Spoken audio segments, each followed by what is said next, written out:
24 तीर्थंकरों में 15वें क्रम पर धर्मनाथ भगवान का नाम आता है।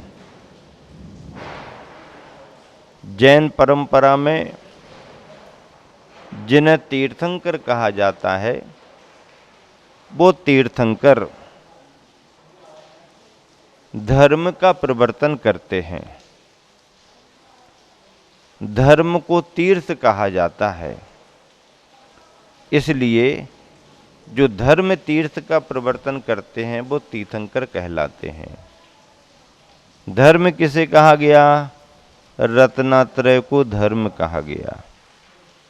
रत्नात्रय को धर्म कहा गया। ऐसे रत्नात्रय रूप धर्म के तीर्थ का प्रवर्तन करने वाले तीर्थंकर माने जाते हैं। ये धर्म तीर्थंकर हैं। धर्मनाथ भगवान रत्नपुर नगरी में जन्म लिए। रत्नों की वर्षा भी हुई। रत्नों की वर्षा भी विशेष होती है, थोड़े मोड़े रत्न नहीं बरसते हैं।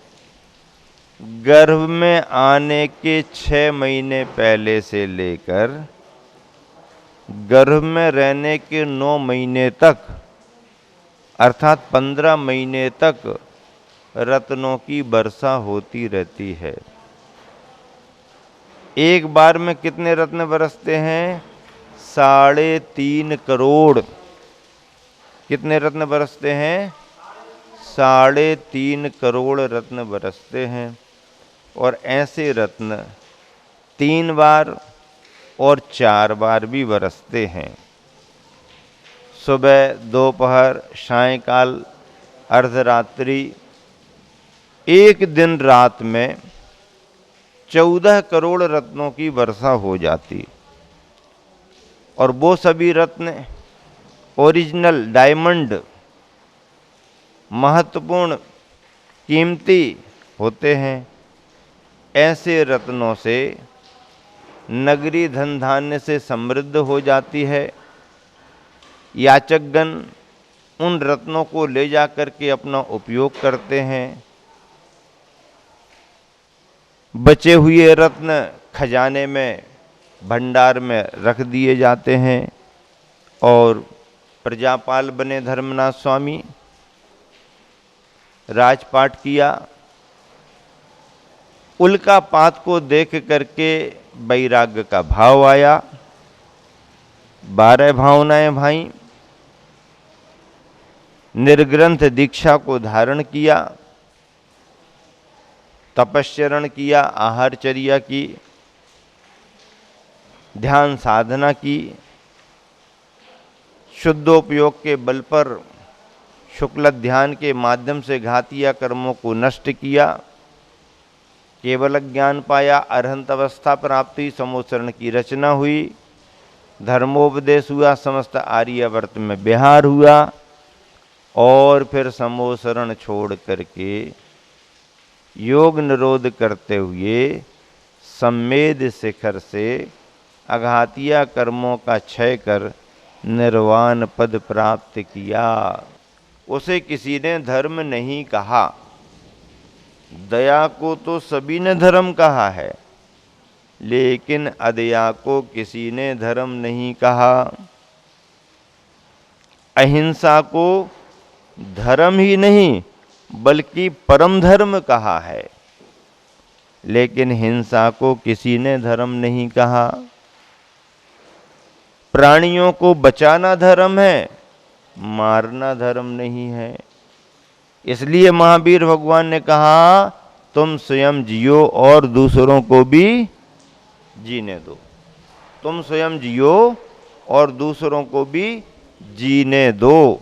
यह परम धर्म है, अहिंसा का धर्म है। स्वयं भी जियो और दूसरों को भी जीने दो। देखिए, बुद्ध के पिताजी शुद्धोधन महाराज, उनके सामने भी बात आई थी। देवदत्त और बुद्ध दोनों के बीच में बात छिड़ गई थी। देवदत्त ने हंस के लिए बाण मारा, हंस घायल हो गया, बुद्ध के पास आकर के गिरा, बुद्ध ने उसे बचा लिया, तीर निकाल दिया, सहलाया, बचाया। देवदत्त आके कहने लगा इस हंस पर मेरा अधिकार है क्योंकि इसके लिए मैंने तीर मारा है, घायल किया है। बुद्ध कहने लगे तुमने घायल किया है, मैंने उसे सहलाया है, बचाया है, इसलिए मेरा अधिकार इस पर है।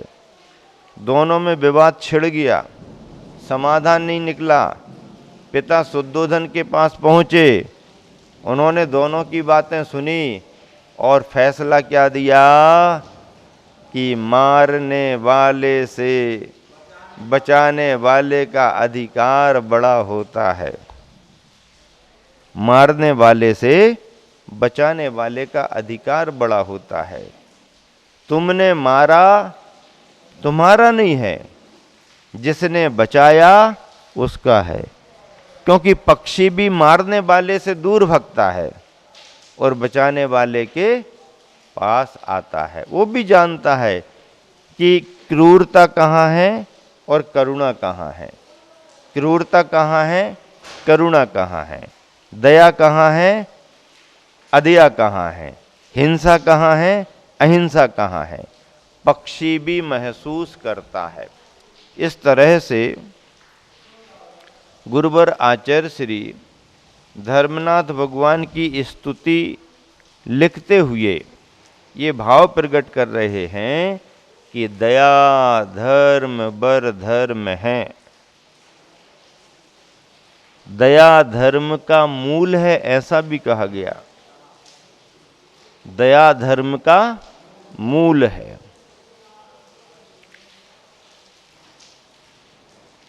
और अभिमान पतन का कारण है। दया धर्म का मूल है। तुलसी दया न छाड़िए जबलों घट में प्राण। हाँ, ऐसा कहा जाता है। तुलसीदास जी ने भी लिखा और भी अनेक कवियों ने लिखा।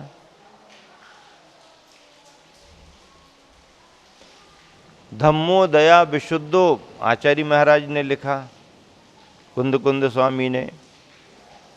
जीव का स्वभाव करुणा है, आचार्यों ने लिखा। तो ऐसा दया का धर्म चाहे हिंदू समुदाय हो, चाहे सिख समुदाय हो, चाहे बौद्ध समुदाय हो, चाहे मुस्लिम समुदाय हो, चाहे कोई भी समुदाय हो, दया को सभी ने धर्म माना है। दया धर्म का मूल है, पाप मूल अभिमान। दया तो धर्म का मूल है और पाप का मूल क्या है? अभिमान। इसलिए तुलसी दया न छाड़ियो जब लो घट में प्राण। आखिरी समय तक दया धर्म का पालन करो। बड़े बड़े राजाओं ने प्रजा को संरक्षण दे करके, जीवों की रक्षा करके दया धर्म का पालन किया। जब बहुत आंधी तूफान आ गया और गोकुल वृंदावन मथुरा में त्राही त्राही मचने लगी, गायों की सुरक्षा कैसे हो, तो नारायण श्री कृष्ण ने गोवर्धन पर्वत को उठा के, कहानी कहती है कि गायों को सुरक्षित कर दिया। आज भी जीव दया प्रेमी, अहिंसा की भावना रखने वाले सभी जन पशु पक्षियों से प्रेम करते हैं, उनके दाने पानी का इंतजाम करते हैं, उनकी सुरक्षा करते हैं। उनके द्वार पर कोई याचक भिखारी आ जाए, जरूरत हो तो उसे वो देते हैं और मानवता के काम कर रहे हैं, दया के काम कर रहे हैं, सेवा के काम कर रहे हैं। ऐसे व्यक्ति आज भी दया धर्म का पालन कर रहे हैं। प्राणियों को संरक्षण देना, जीवों को निर्भय और निश्चिंत बनाना। डरो मत, हम है ना, कोई चिंता मत करो, कोई चिंता मत करो, डरो मत, आ जाना हमारे पास, सब इंतजाम कर देंगे तुम्हारा। उनके मन से डर निकल जाता है। अभय दान कहलाता है, आश्रय दान कहलाता है, बसती का दान कहलाता है। किसी प्यासे पक्षी को यदि कहीं पानी मिल जाए तो उसके अंदर कितनी प्रसन्नता बढ़ती है। कोई भूखे पक्षी के लिए यदि दाना मिल जाए, कितना उसके अंदर उल्लास आता है। अभी यहीं पर मैं देखता हूँ, रोज निश्चित समय पर 2-3 गायें सीधी भोजनशाला की ओर जाती हैं। उनका टाइम फिक्स है, आप घड़ी देख करके भी टाइम चूक सकते हो, लेकिन वो बिना घड़ी देखे भी अपने टाइम पर भोजनशाला की ओर चली जाती हैं। उनके आने जाने का रास्ता नहीं है, फिर भी वह अधिकार जताती हुई आगे बढ़ती जाती हैं। यदि गेट बंद भी है तो गेट के बाहर खड़ी रहेंगी, और जैसे ही गेट खुलता है अंदर चली जाती। क्यों जाती हैं? क्योंकि उन्हें मालूम है कि यहाँ पर भोजनशाला चलती है तो उसका वेस्टेज जितना बचा हुआ रहता है वो बाल्टी में भरा हुआ रहता है। उसको खाने के लिए वो गायें आती हैं, कोई बुलाता नहीं है उनको, आती हैं, और आती हैं बड़ी व्याकुल होकर के आती हैं। और जब वो पूरा बाल्टी का पानी पी करके जाती हैं तो कितनी मस्त चाल में संतुष्ट होकर के निकलती हैं। जीव अपनी उदर की पूर्ति करना चाहता है, जहाँ कहीं से उसे मिले वो खाना पीना चाहता है। दयावंत लोग, दयालु लोग अपना उपयोग करते हुए बचे का उपयोग दूसरे के लिए करते हैं। ये भी दया का धर्म है। और जीव दया से बड़ा इस जगत में कोई दूसरा धर्म नहीं है। गुरुवर आचार्य श्री क्या कह रहे हैं? दया धर्म बर धर्म है, अदया भाव अधर्म। दया धर्म बर धर्म श्रेष्ठ धर्म है, अदया भाव अधर्म। अधर्म तज प्रभु धर्म ने, अधर्म को छोड़ करके प्रभु धर्मनाथ ने, अधर्म तज प्रभु धर्म ने समझाया पुनि धर्म, और धर्म को समझाया, धर्म का उपदेश दिया। धर्मनाथ को नित नमु। किनको नमस्कार करूं प्रतिदिन? धर्मनाथ को नित नमु, प्रतिदिन नमस्कार करूं। धर्मनाथ को नित नमु, सधे शीघ्र शिव शर्म। सधे शीघ्र, जल्दी में, सधे क्या सधे? शिव शर्म। शिव यानी मोक्ष, शर्म यानी सुख, मोक्ष का सुख शीघ्र सधे। अपन कहते हैं ना, हमारा काम सध जाए, हमारा काम सध जाए, हमारा काम बन जाए। तो शिव अधर्म तज प्रभु धर्म ने समझाया अपने धर्मनाथ को नित नमु, सधे शीघ्र शिव शर्म। धर्मनाथ भगवान को मैं नित्य ही नमन करता हूँ। उद्देश्य क्या है? सधे शीघ्र शिव शर्म। शिव शर्म मोक्ष का सुख शीघ्र ही सधे प्राप्त हो। धर्म मर्म को लख सकूं और धर्म के मर्म को लख सकूं। धर्म के मर्म को यानी रहस्य को, धर्म के रहस्य को लख सकूं। मिटे मलिन सब कर्म और मेरे सारे मलिन कर्म मिट जाएं, सारे मलिन कर्म मिट जाएं। कर्म तो सारे मलिन ही हैं। ऐसे मलिन कर्मों से छुटकारा मिले, कर्मातीत हमारी अवस्था हो, जहाँ पर मोक्ष का सुख मुझे निरंतर प्राप्त हो।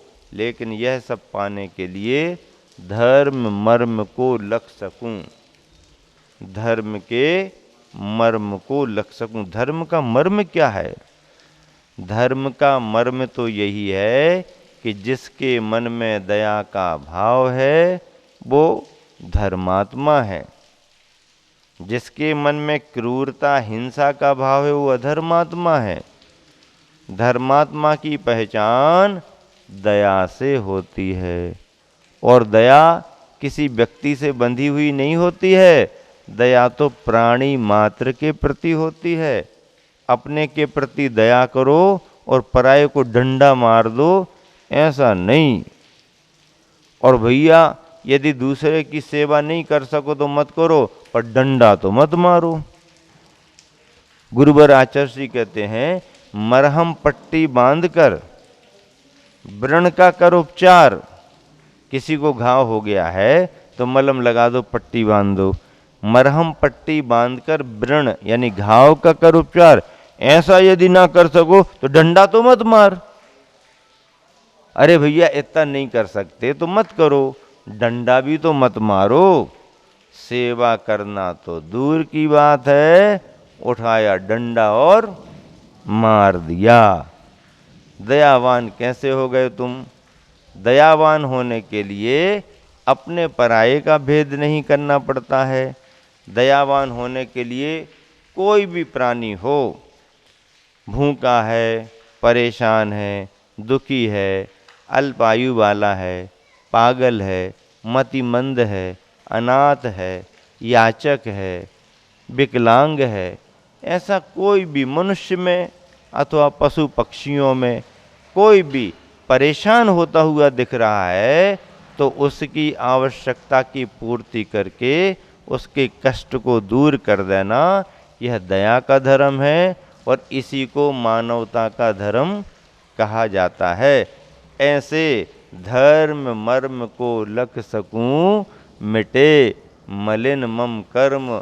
धर्मनाथ भगवान की स्तुति गुरुवर ने की और उसी स्तुति के माध्यम से आपका स्वाध्याय कराया। धर्मनाथ भगवान की जय।